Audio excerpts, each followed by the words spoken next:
Hello, this is Cuckoo, and I'm right here at Super Booth 2016, and I'm at this place called Modor with the creator of this new synth called NF-1, and his name is Marcel. Hello. Hello. Where are you from? We're from Belgium. Yeah. And when you say we, are you a team that made this, or is it you and your No, producer? I am the creator of the Modor NF-1, and we are a team with the people from TurnLab who are doing the commercial side of the story. Okay. So you told me yesterday that you developed this completely on your own. Yes, indeed. So it took me like about 4 or 5 years. I'm not exactly sure anymore. So of 4 or 5 years of hobby time to develop this. Yeah. Did it start at university, or is it just solely something you did on the side? At a certain moment, I put all my hobbies together. I was making music with synthesizers. I was programming computers. I was experimenting with electronics. But all that apart didn't make much sense. Until a certain moment, I decided, hey, if I make a synthesizer that combines all my hobbies. That's perfect. Voila. So that's a bit the story of how it started. So. Yeah. So when you start out a project like this, so where do you start? Where do you start? In more technical, I started experimenting with electronics with microcontrollers, which are very small computers on a chip, let's say. So I started to have a microcontroller, connect an LCD screen, connect an analog control to read out at what position it is, and so you start experimenting with the building stones, and then you start putting the building stones together to build. Yeah.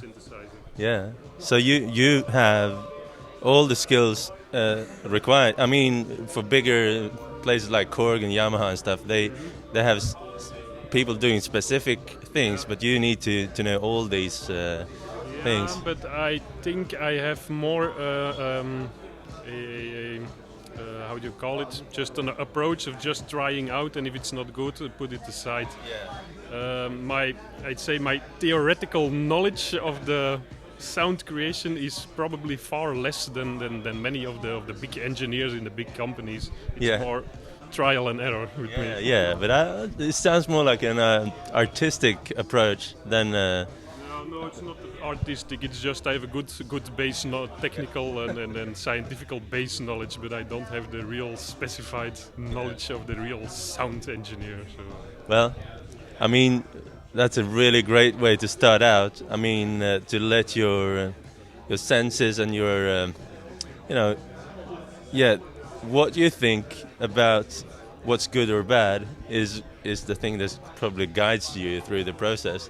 If you strike something and you say like, no, this is not good, and then you strike something else and it's like, yeah, I like this, I'll keep this. This is a very good approach, I think, to make something that sounds nice. Yeah, I can tell, for example, in the beginning, I had the idea, all synthesizers always have the same waveforms. They have the sawtooth, and they have the pulse wave, and they have the triangle wave. And that's it. So I was starting to make other waveforms, like they have geometrical other forms. But then, while you're trying this, you see that it really has a reason why these three always come back, because they are main building stones, and if you start making other waveforms, it's mostly it's unrewarding. There don't come real good sounds out of it. So it's a bit like RGB in the visual world. You could create all the colors with RGB. Yeah, indeed, it's a bit like that. So that's why we started looking further on, and we started thinking, many good sounds often have some kind of a noisy aspect in it. But when you just take a classic synthesizer and you turn in a little bit of white noise, that's not the same thing.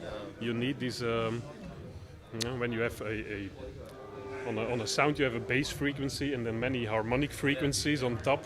but you need to have the noise in that go around the harmonics. So I think a lot of problems with a lot of synthesizers that I tried and that I don't like are the sounds that when you use the filter, you just kill all those interesting noises. But sometimes I just want to keep those noises, but still kind of filter it. Yeah, that's a little side note. So, what have we got here? How does it work now, the synthesizer?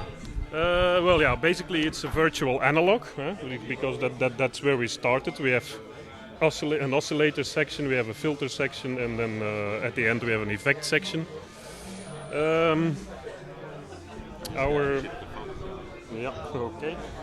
Our filter section, let's say, has two filters. It has this classic filter over here, which has low pass, high pass, band pass, notch filter. And then there's a second filter over here, that's a formant filter. Yeah. So this formant filter does, maybe I will show you with a little sound example. Is the volume okay? Let's see. Let's try it again. Yeah, it's okay. Maybe I should turn it. Yeah. So this formant filter has three positions. It has the full left is one vowel, the center position is the second vowel, and then the full right position is the third vowel. And so you are able to morph between three vowels. And you can, for example, put an L vowel on that formant morphing. So right now it's just a very straight sawtooth going through this filter. I'm sorry? Is it just a sawtooth going through the formant, or is it some cutoff too now? Oh yeah, I'm sorry. It's low pass filter.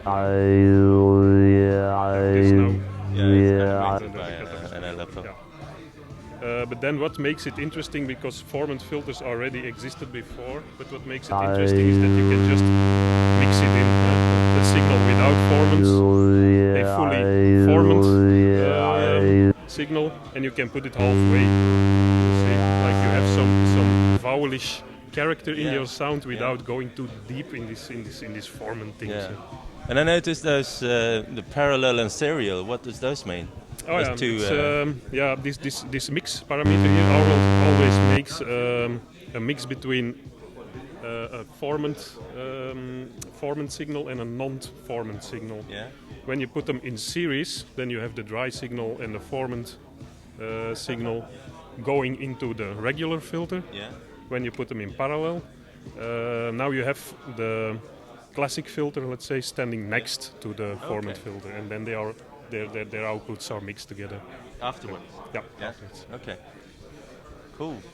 So, and I'm a big fan of FM synthesis, and I know you showed me yesterday that there is some kind of basic but still very recognizable FM in here. Yep. Could you show me a bit of that? Yeah, of course. We didn't try to make also an FM synth built into the synth, but we used very simple two-operator FM blocks as oscillators.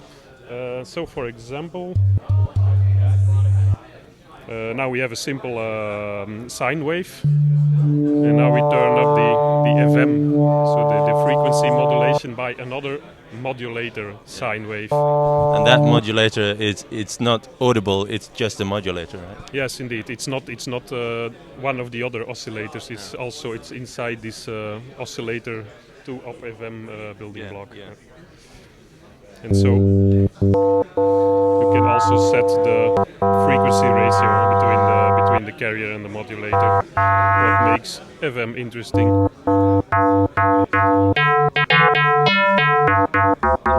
And so very fast you get this very recognizable, simple FM sound. Yeah. And since you got 3 different oscillators, all of them could be an FM. They could be, we've got all these different waveforms. Yep. So any one of the oscillators could be any one of these wave modes. So you can, for example, put this sound we just made, and you put it next to a regular sawtooth.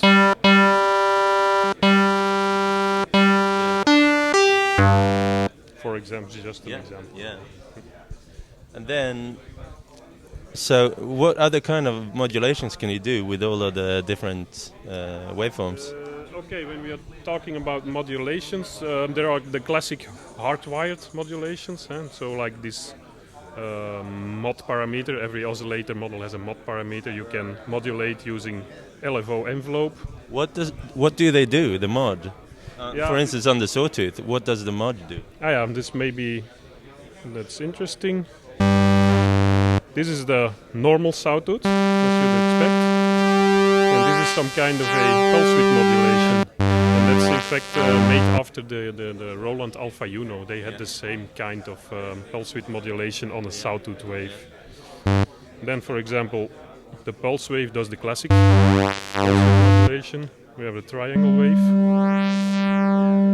It's just compressing the waveform on the gap bigger. Asymmetric. Yeah. Next to that, there is no oscillator sync in it, but we have this sync style oscillator. This one is an additive wave. It really adds up harmonic sine waves. Yeah. It's with a separation between these sine wave frequencies you can set here. And then next to that we have that's also I think quite interesting in this synth is the three noisy waveforms: the sonar, the wind noise, and the arcade noise. Yeah. So mostly more interesting when you play up higher.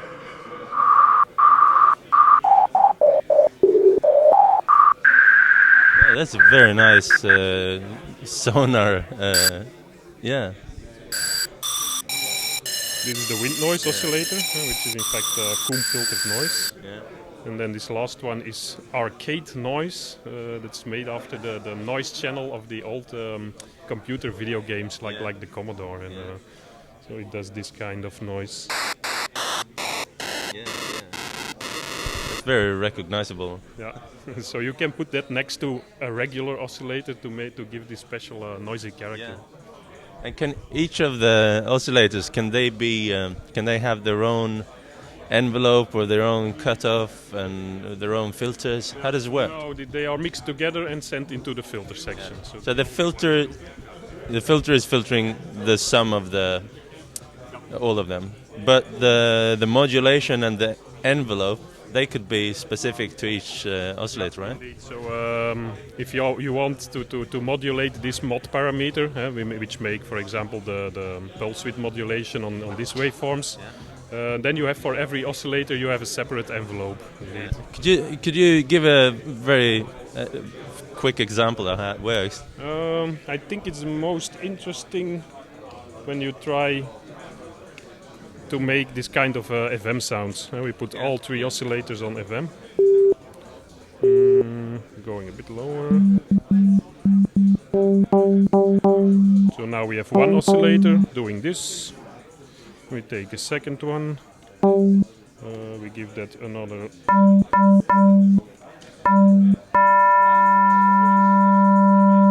And a third one we give a complete other frequency ratio from carrier over modulator, for example. Why isn't it? Oh yeah, okay. It's like this. Yeah. For example, now we can mix these three together. And one of them could have a slow attack, for instance. For example, we take the third one back here. Oh yeah, I need to take it like this one.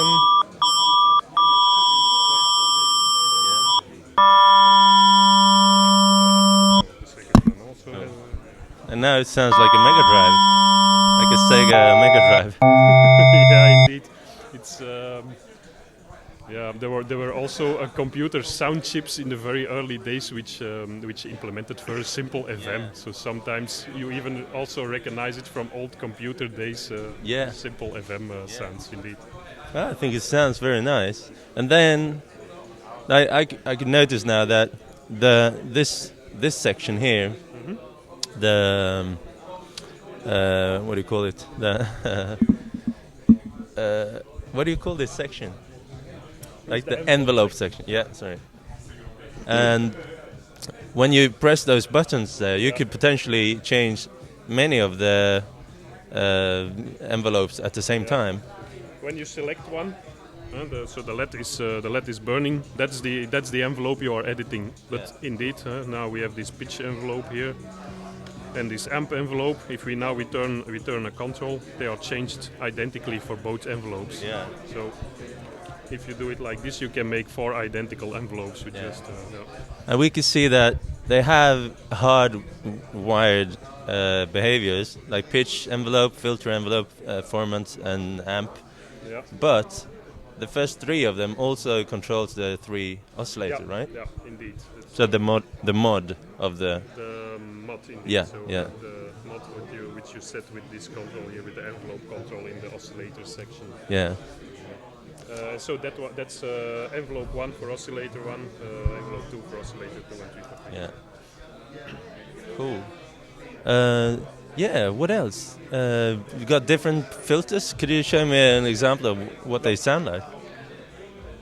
Start back again. It's in quite a quite simple but decent 12 decibel per octave filter.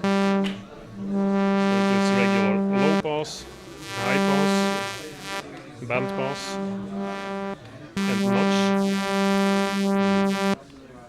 And of course resonant. I think it's always interesting to see what it sounds like when you push it a bit. We worked a bit on it to have when you go high up in resonance, so that the resonance doesn't push away the basic sound. That's what you often see in digital filters.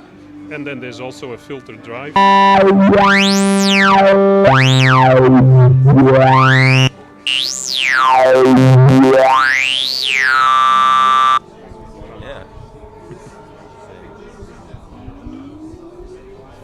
Well, nice. I think it sounds nice. And then there is a digital effects section with a delay and classic effect section with a chorus flanger unit and a delay unit. Yeah.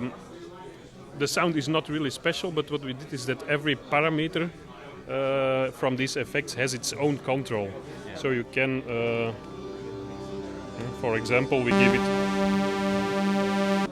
a simple chorus now, but we go, for example, if we make the delay a little shorter and slower and give it some feedback,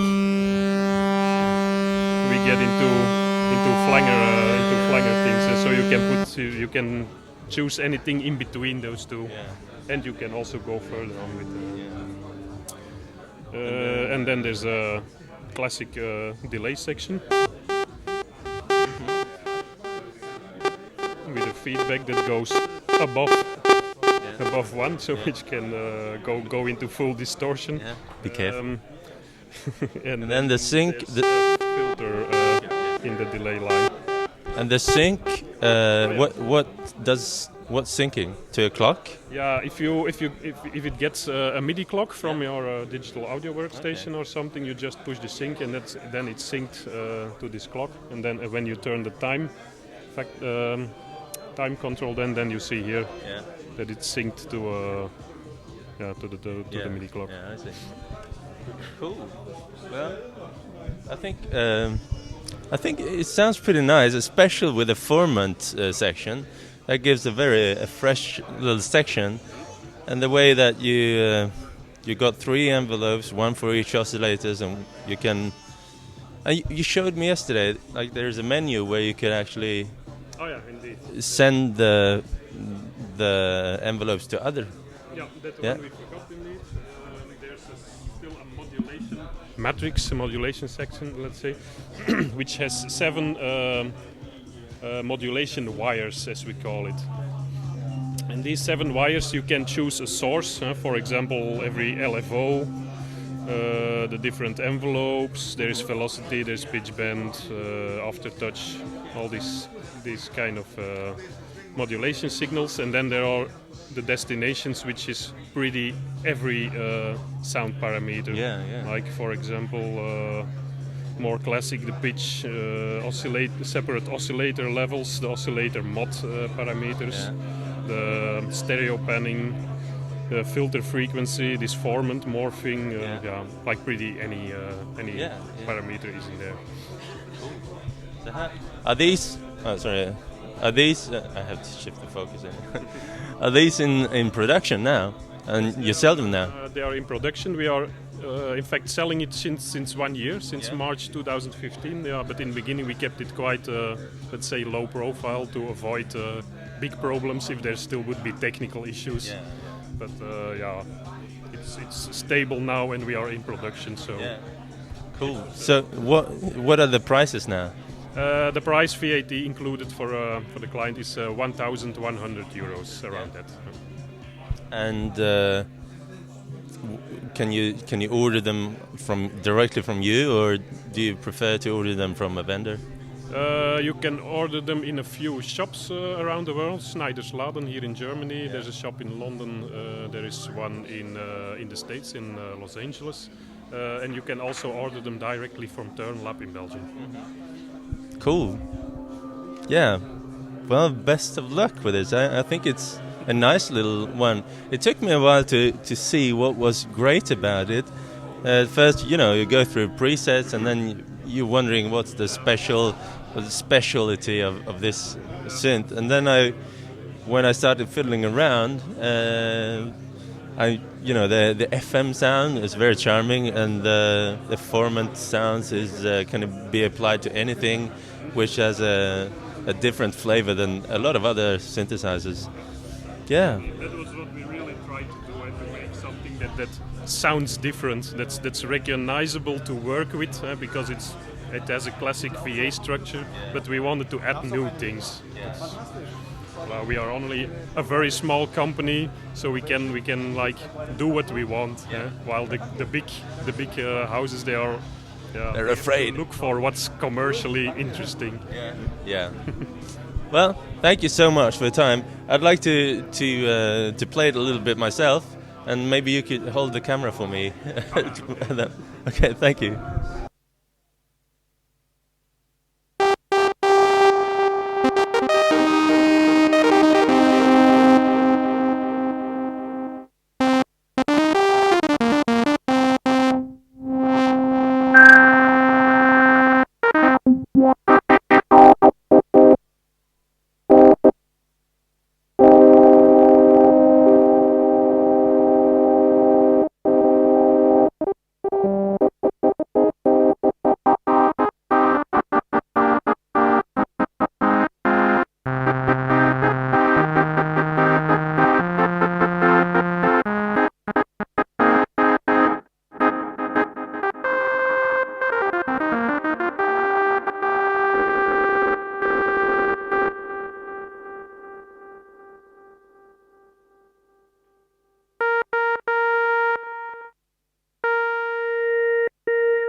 Yeah. Got half an hour. So. Yeah. Yeah, so this is Cuckoo reporting from the Super booth. I think I like it. It has a very clearly digital feel to it, but not all digital synthesizers are alike, and I think this has definitely its own little flavor. Yeah, so thank you. Okay, thank you. See you. Yeah.